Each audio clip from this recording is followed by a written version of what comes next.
Hey everybody, take a look. Time. USB. You know, I thought this was just a joke of a battery company.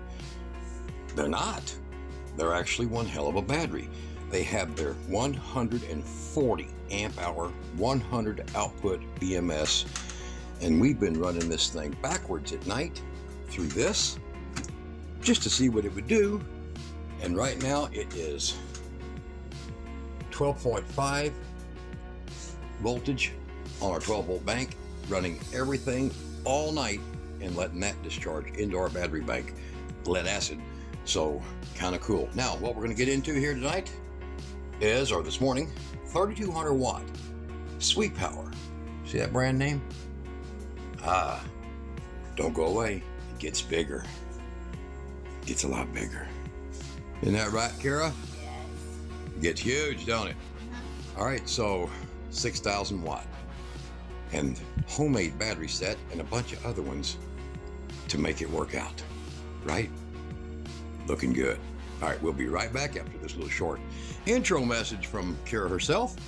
Yeah.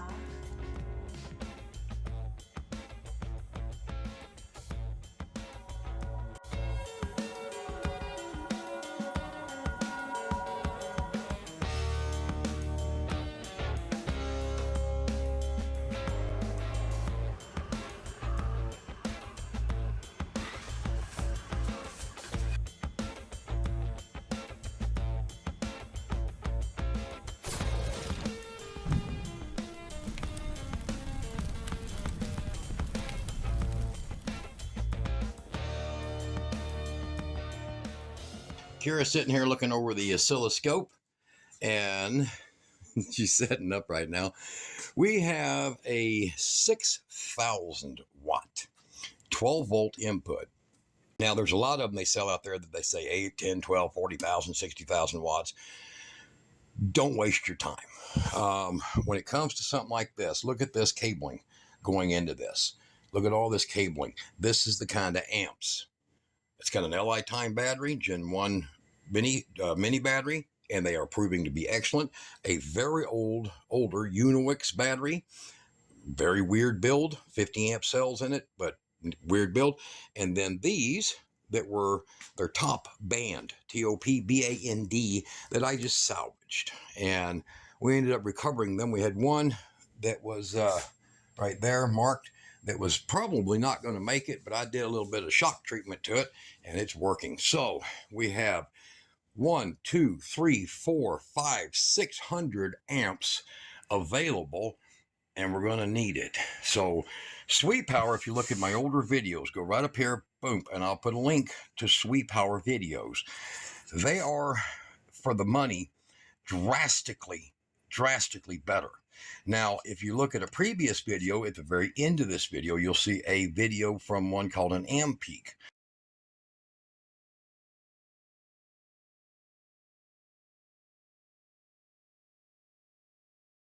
That thing's sitting on idle, no power going through it, just on. See, this is on, and look at the LED lighting. Now, LED uses more power, think about this, than LCD does. So right now, it is on idle, ready to be used, and it's only burning 1.23, basically 1.25 amps. That's it. And you're like, well, that's a lot of power. Okay, well, that other one burned 3, and it was a 3,000 watt inverter. Think about that. So hold on a second, I'll grab that one and show you. All right, so this inverter here, this inverter in a previous video, so go subscribe, look in my videos.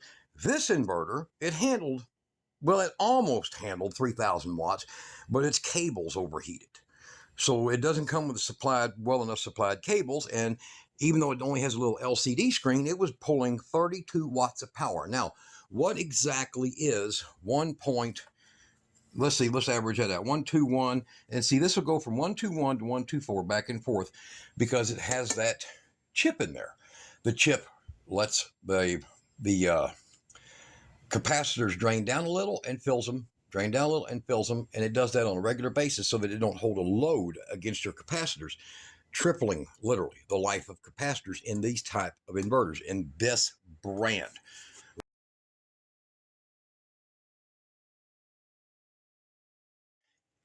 You're looking at this right here. So a quarter of an amp at 12 volts, let's call it 13 volts, is basically about 3.15 watts per quarter.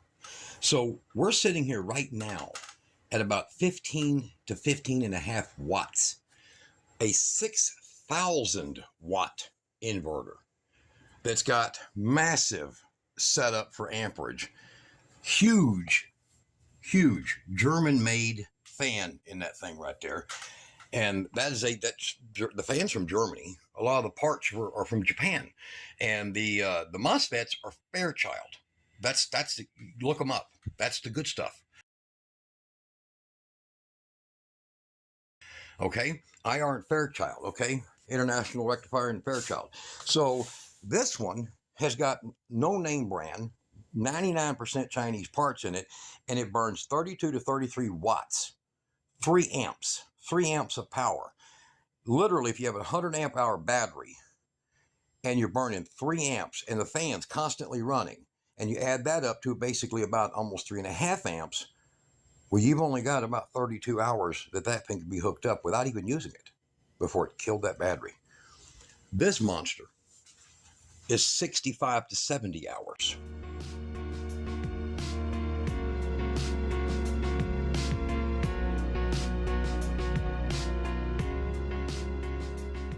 But of course, you'll be hooking it up to all of this. Well, maybe you won't have my setup, but you'll be hooking it up to similar.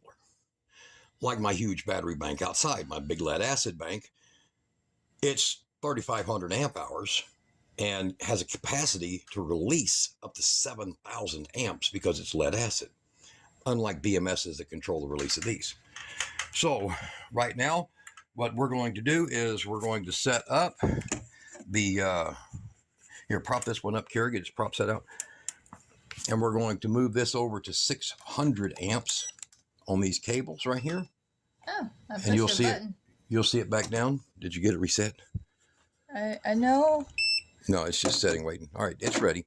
All right. Yeah, I can't. It's being a butt. It's being a butt. Here. There we go. All right. I ain't got no nails. Shana, Kira has no nails. Look at the little bitty hands with no nails. All right, so hop up, Kira. What we have here is what comes with this inverter is a very, very well-defined, easy to read, not full of English manual. You don't got to be a brainiac. It's real simple. Because this one was shipped to the United States, it comes with a little ground clip. But let me be very blunt. Let me be excruciatingly blunt. Do not ground your inverters. Okay? And let me give you a good reason why. I'm going to let Kira film. Hold on to this. And I'm just going to do it right here on this.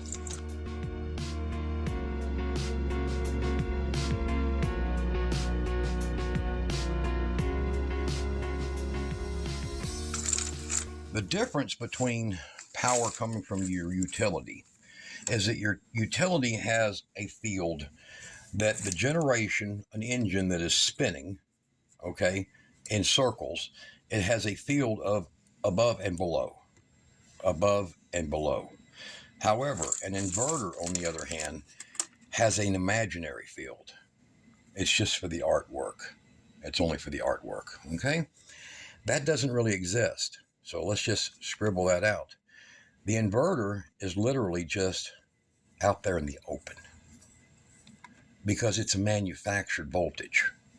It's not based on mechanical generation that passes a pole and goes from zero, positive to negative. Okay? That's not what phasing. It's not what it is. It's created. So when you add a ground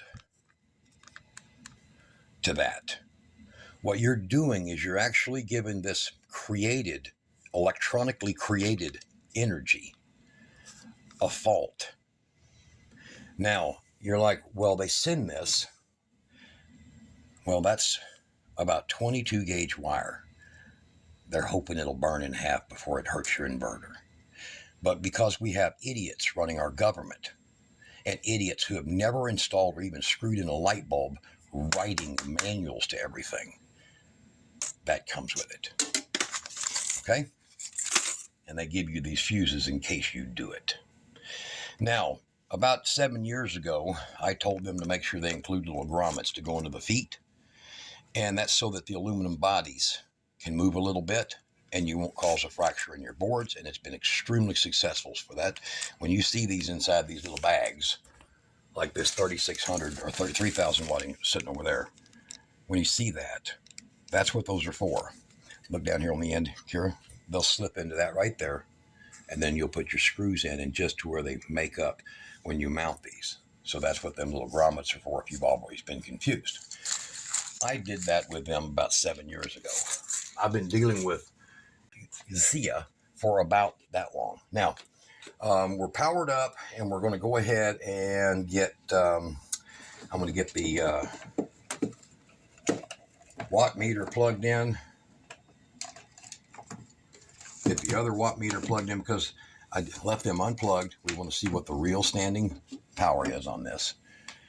And then you'll see over here, that takes a while. This is an old Chicago. It's probably 12, 13 years old. Works still. Very slow to respond. And then this one down here is a P3. And it has your wattage. It has your wattage, your hertz, which anything between basically 59 and 60 and a half is perfect. And your voltage you really want is what they give you in your voltage right here, okay? 123. Anything above 115 is excellent. Anything below 125 is excellent. You can go a little over and barely a little under and you're fine. All right, so this inverter has an extremely high quality board in it. You can look at the other videos for the opening of the 3200, and then you can imagine that this is basically a 6400. Let's get our oscilloscope up online. Beautiful, beautiful power. Beautiful power. Very little distortion. Microscopic. Okay, not even a full percent. All right, so we're going to do a power pull. Now, what I've done is I took this vacuum here, and I took a piece of cardboard here. This is what a really cool, I'm going to show you that in another video soon. In fact, I'll grab it. For those guys who buy factory batteries and you wonder where the hell they get those BMSs, I can't find one. I did. I found it. All right. And this guy's got them now. So very hard to find. That's a good thing. Huh? That's a good thing. That's a who? It's a good thing. It's a good thing. The guy has it. Yeah, with minerals. It's a store. All right, so the vacuum you've seen in previous videos pulls between 1147 and 1175. I just put down 1150. The heater, 1540. The other heater, number 2, 1550. The compressor, the drill, 225, 240, 465. So 4,705 watts. I basically ran out of plugs. I can add other things to it, which I guess I can. Kira, go over here and get that blower. We do have a few open spaces here. And the blower is 185 watts. Hold on, I gotta unplug it. Oh, wow. Kira, Huh? no shoes? No. Why do I have shoes? Lord. Okay. I'm leaving that in the video. All right, so she gets no shoes in the video. I don't think we need this, do No. Okay. All right, so we'll set that right up here. And we're going to start doing some power pulls, okay? That's a cluster, I understand. All right, so this heater is hooked up to this old Harbor Freight Chicago meter. And this heater here, this one, sorry, down here is hooked up to this one via this power strip. But we cannot run, this has a limit. This is very limited. So what we're going to do is we'll let her hold this again. we're going to take the 200 watt compressor, and we're going to, or vacuum, sorry, the 1150 watt vacuum, move it over, and we're going to take the, where are we at here? The whatever that is. The compressor, there we go. The 225 watt compressor, and we're going to move that over, and then we're going to hook up the blower over here. As you'll see, works great. It woke me up. I was tired. And our next move now is a full power pull of, we're going to now pretty much round it off at about 5,000 watts with that fan added. All right, so we're looking at roughly 5,000 watts. There you, thank you, dear. 5,000 watts. Okay. And for you guys that are saying, I want to see 6,000 watts. All right. We're not doing that.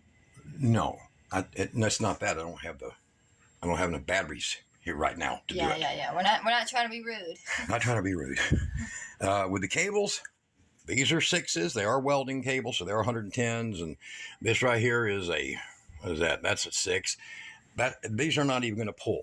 And you'll see here, we have 600 amp capacity on this meter. Let me get that one out of the way. And you'll see what we're pulling. It's going to be pretty tragic here in just a second. All right. So let's go ahead and start by turning on this heater here. I might have to have Kira prop these from time to time to show you all the readings. So I'm going to turn it on fan right now. So it's just on fan, and it takes a while. Watch this. It takes a while. It's a weird thing. This thing's always been like this. It'll get there. 21 watts. Now, you'll see over here that it has now increased to just 2.5 amps. I'm running a fan. The inverter, oh, these pull power too.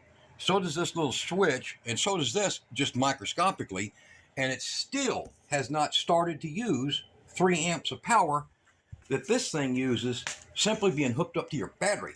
Yeah, it went down to 20. Oh, and by the way, this is $380. It went down to 20 watts. It went down to 20 watts? Okay. Yeah. This thing here is about $500. So for $120 more, look what you get. 20 years worth of experience and an inverter built like a brick.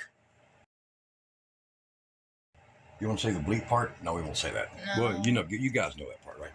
All right, so 20. Now, here we go. Let's just crank it up. And we'll wait. Like I said, response time. There it is, 1,563. So, well, but I was under. Okay. Now, we're pulling currently right now 129 amps. And then this one over here, we're going to get it on watts. There's nothing burning on it yet. And we're going to go ahead and we're going to set it. Oh, I don't want to put it right in front of that other heater. I want to leave it on the floor. All the way to high. And that one's pulling 1,600 and 1,600. Okay, so I lied. Nice and warm. So that one's not 1,540, it's 1,600. But we're gonna go way past the 5,000. All right, and we're currently pulling right now 272 amps. Watch for the smoke, right? All right, now we're gonna turn on the blower. That's high. So that high is an additional 200 and the difference right there. Okay. Now we're gonna also get us a what do we got over here? Shop vac. All right, and a compressor. And we're going to take a look at the voltage, and it's loud.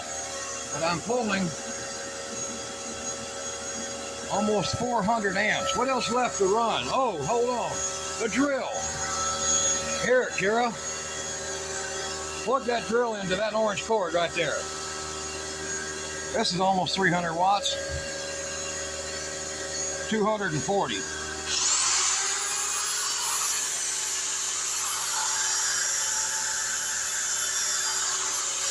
Now those meters ain't reading everything, but this one over here is.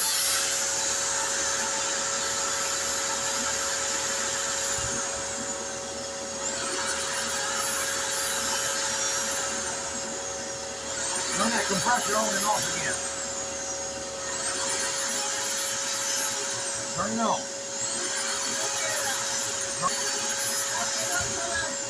Here, hold on.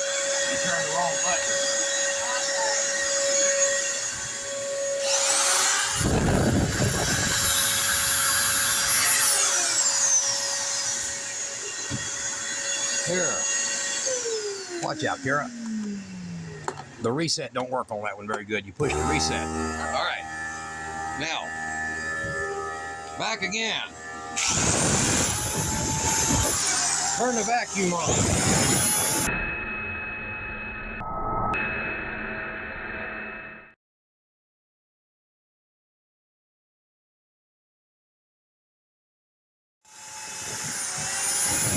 All right, so you've seen it. Do it again, Kara. Vacuum on and off.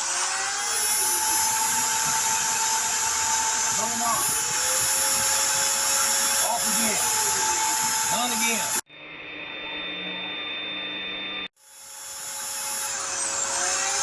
All right. Kill it. All right, so as you can see, voltage remains stable. Ready for that vacuum again? Vacuum and the drill, everything else is still running.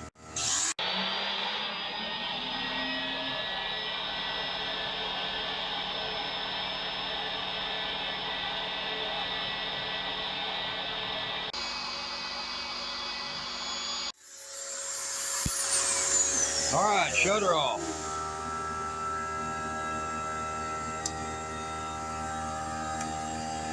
Now, kill that compressor.